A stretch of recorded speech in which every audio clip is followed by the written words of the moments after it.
más de 2.000 personas, esto según el Foro Penal Venezolano. De este número, 800 aún están detenidas.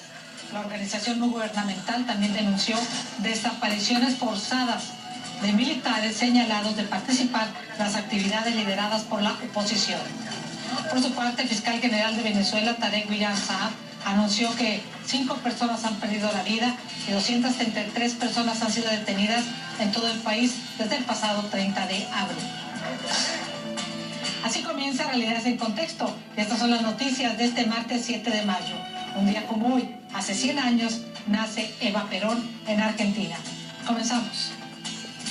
Cientos de exfuncionarios del Departamento de Justicia de Estados Unidos publican una carta abierta donde se afirma que Donald Trump, si no fuera presidente, enfrentaría múltiples cargos por obstrucción de la justicia en el caso de la trama rusa. Hoy se sumaron más firmas a esta misiva. Y hoy, la llamada ley del primer latido que impone restricciones al aborto en Georgia es firmada por el gobernador. No está exenta de polémica y contiene excepciones como el caso de que el feto sea fruto de una violación o incesto. Estamos en vivo desde Miami, Puerta a las Américas. La verdad es la única realidad.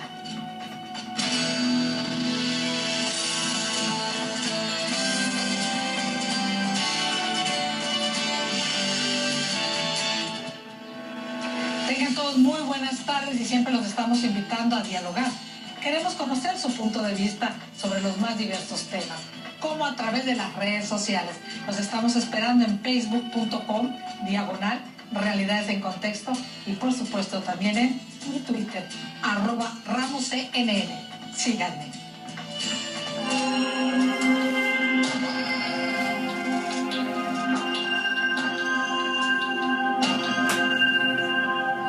La tensión ha sido palpable este martes a las afueras de la sede del Congreso Nacional de Venezuela, donde está convocado el legislativo de mayoría opositora. Allí también acudieron colectivos chavistas, según comprobó CNN en el mismo terreno. Durante el día se espera que Juan Guaidó, quien es reconocido como presidente interino del país por más de 50 países, se reúna con embajadores de la Unión Europea. Saludo a mi compañero Jorge Luis Pérez Valeri en Caracas, con lo que está pasando precisamente en la Asamblea Nacional, tanto afuera como adentro. Jorge Luis, te saludo, bienvenido. Muy buenas tardes, Patricia, para ti y para toda la audiencia. Efectivamente, son momentos de tensión en los alrededores del Palacio Federal Legislativo. En ese edificio del Estado venezolano funciona tanto la Asamblea Nacional que lidera Juan Guaidó como la Asamblea Nacional Constituyente. Se tiene previsto pues que durante el día de hoy se realice esta sesión tradicionalmente que se efectúa toda la semana por parte de la Asamblea Nacional, con varios puntos a discutir, y lo relevante es que sería la primera sesión en la que participan los diputados que se oponen a Nicolás Maduro tras los hechos del 30 de abril, cuando Juan Guaidó, el presidente de la Asamblea Nacional, reconocido como presidente interino por más de 50 países, encabezó un levantamiento cívico-militar en contra de Nicolás Maduro. Lo que allí está ocurriendo es que, por ejemplo, a los medios extranjeros y nacionales no se les está permitiendo la entrada al recinto, según reportó nuestro equipo de corresponsales allí en el terreno. Osmari Hernández está cubriendo esos sucesos y también narraba pues el impedimento que están teniendo para poder ingresar, consecuencia de lo que fue el cambio de guardia. Algunos de los militares que participaron en el levantamiento del 30 de abril ya eran parte de esta seguridad y ya han sido relevados. Entonces no se le está permitiendo el acceso a la prensa en este nuevo cambio de guardia. Cabe destacar, se está efectuando también, mientras estos sucesos elevaban la atención a los alrededores, un encuentro entre Juan Guaidó y embajadores de los países de la Unión Europea. Ese encuentro se está llevando en ese lugar previo a lo que es la sesión ordinaria del día de hoy. Juan Guaidó ha hecho referencia a la situación de la semana pasada, los hechos del 30 de abril, por qué falló, por qué esa llamada Operación Libertad no pudo cumplirse. En una entrevista a la agencia francesa de prensa respondió algunas de estas preguntas. Hemos esperado mucho por los militares, más que adelantarse una operación u otra.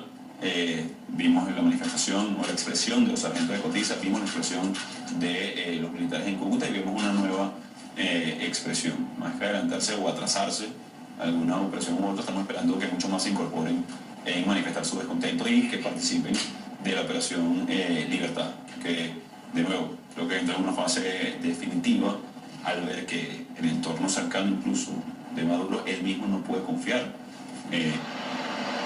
La sesión ordinaria de la Asamblea Nacional que preside Juan Guaidó ya comenzó, se están debatiendo allí varios puntos, entre ellos hay uno que destaca y es la posibilidad de aprobar la reincorporación de Venezuela al Tratado Interamericano de Asistencia Recíproca, el TIAR, un acuerdo de defensa firmado en la década de 1940 por los países de la región, en los que se considera que un país que está siendo agredido o víctima de una injerencia militar extranjera debe ser auxiliado por los Estados miembros de este tratado. Venezuela no es parte de él desde 2012, pero es precisamente entonces el paso que está queriendo dar el Parlamento buscando reincorporar al país. Patricia.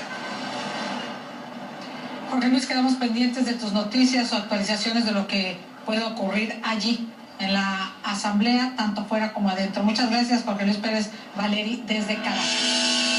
Y no cabe duda que el 2019 pues ha sido convulso para Venezuela. Mire usted, en lo que va del año han sido detenidas 2.014 personas, según Alfredo Romero, director del Foro Penal Venezolano. Solo durante el alzamiento cívico-militar la semana pasada, la organización no gubernamental contó 338 arrestos. De acuerdo con Romero, alrededor de 800 personas permanecen aún detenidas. Esto es parte de su reporte ante los medios de comunicación hoy en Caracas. Desde el 30 de abril al 6 de mayo ha habido 338 detenidos con fines políticos, detenidos por protestas, fundamentalmente que se han realizado luego del 30 de abril. El número de personas asesinadas es importante,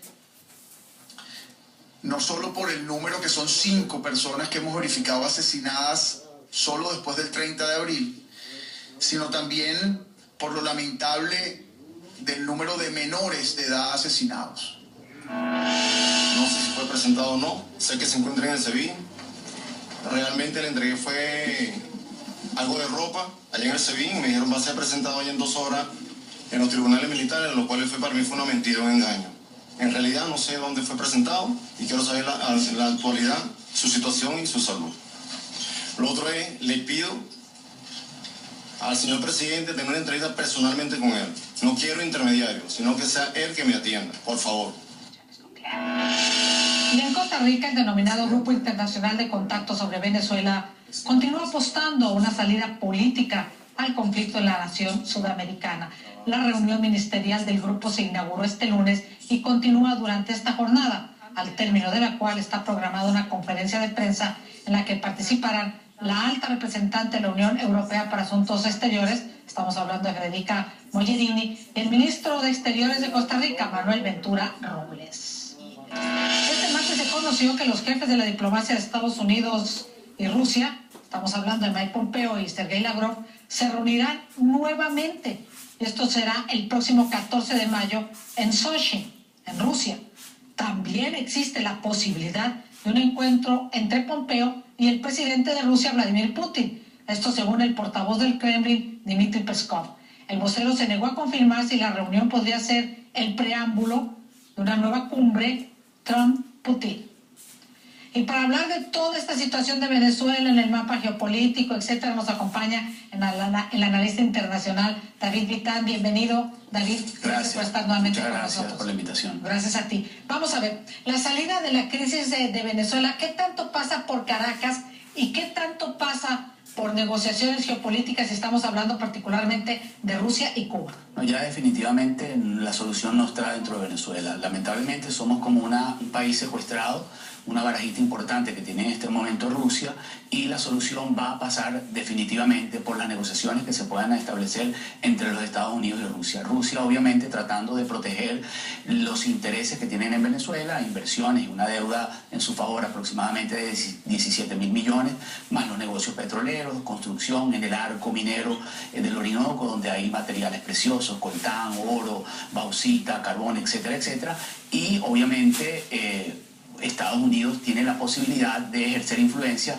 para el levantamiento de las sanciones que tiene Rusia en este momento por parte de la Unión Europea, que tanto daño le hace sobre lo ocurrido en Ucrania.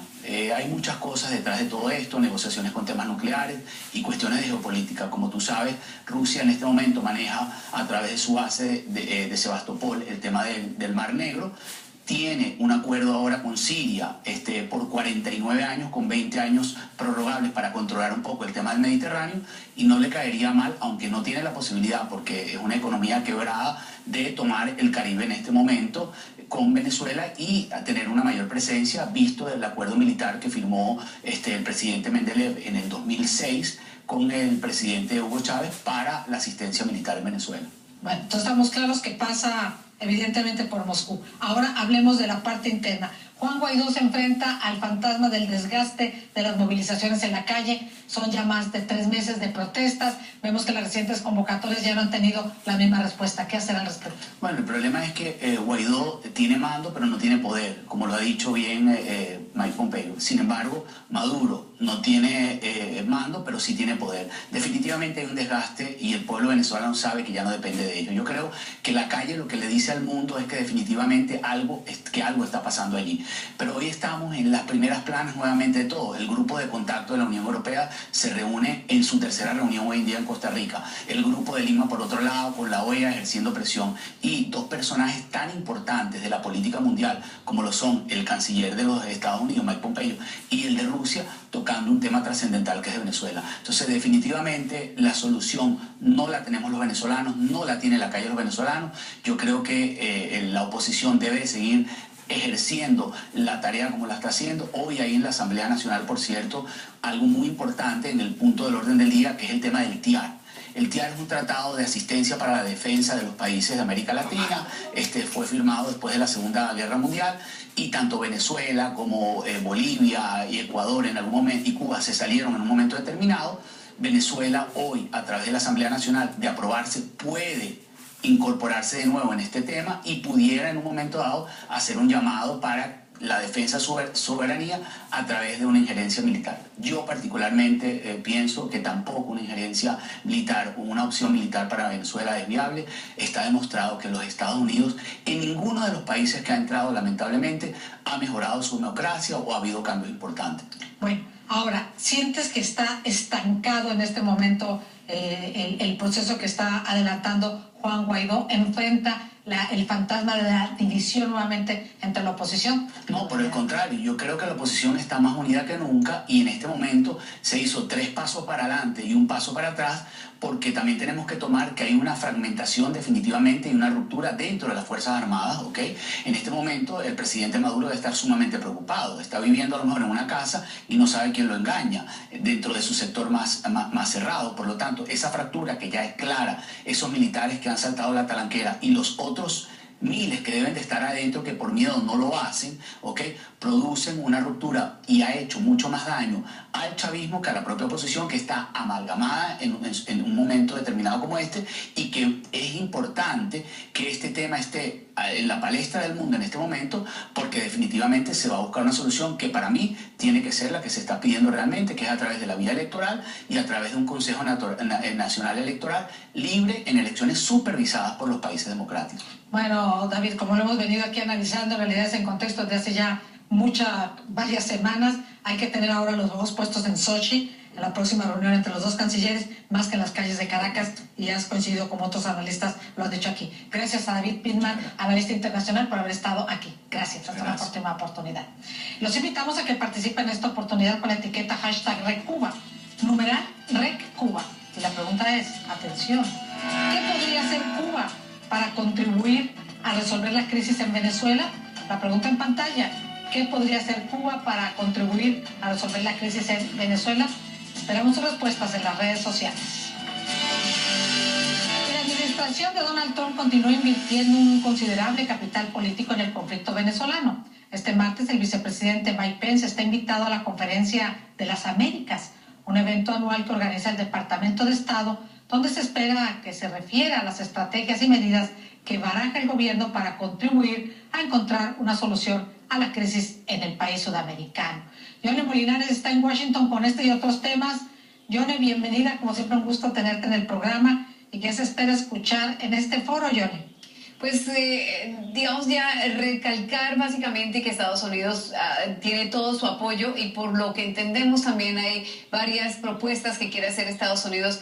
Desde que la semana pasada falló este intento de tomar rápidamente el poder en Venezuela, pues pues ha habido también una serie de, digamos, está la Casa Blanca tratando de recomponer su estrategia y parte de eso será delineada el día de hoy en el Departamento de Estado en esta conferencia de las Américas, una conferencia anual y que en esta ocasión tendrá la participación del vicepresidente Mike Pence, pero además tiene elementos importantes y es esta apuesta, como decías tú, que ha hecho Estados Unidos a Juan Guaidó y ver cómo se puede resolver rápidamente porque pues ya han pasado varios meses y el asunto sigue todavía sin resolverse, una situación muy difícil políticamente hablando. Entonces, pues vamos a ver qué dice Mike Pence el día de hoy, pero seguramente será, digamos, un reajuste básicamente, Pati, a lo que viene siendo la estrategia de respaldo a Juan Guaidó, Pati.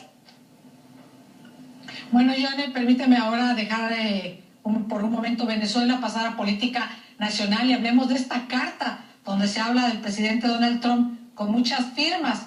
¿Qué dice la carta?